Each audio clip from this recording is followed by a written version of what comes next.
काँग्रेसनं लोकसभा उमेदवारांची महाराष्ट्रातली दुसरी यादी जाहीर केली आहे आणि यामध्ये विदर्भातल्या 4 उमेदवारांचा समावेश आहे। भंडारा गोंदियातून प्रशांत पडोळेंना तिकीट मिळाले, रामटेकमधून रश्मी बर्वे यांना तर गडचिरोलीमधून नामदेव किरसान यांना उमेदवारी देण्यात आली आहे। नागपूरमधून विकास ठाकरे यांना उमेदवारी मिळाली आहे। काँग्रेसचे नाना पटोले भंडारा गोंदियातून लोकसभा लढण्यासाठी इच्छुक नसल्यामुळे त्यांना उमेदवारी मिळणार नाही ही बातमी सर्वात आधी झी24 तासनं दाखवली होती आणि त्यावर काँग्रेसच्या यादीतही शिक्कामोर्तब करण्यात आले। चंद्रपूर लोकसभा मतदारसंघाचं मात्र या यादीमध्ये नाव नाहीये आणि त्यामुळे चंद्रपूर, वडेट्टीवार की धानोरकर यांच्यापैकी कोणाला तिकीट मिळणार याकडे सर्वांचं आता लक्ष लागलेलं आहे।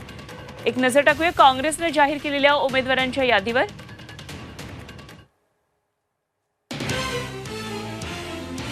नागपूर पहा, नागपूर विकास ठाकरे तर नामदेव किरसान गडचिरोलीतून आता उमेदवार असतील।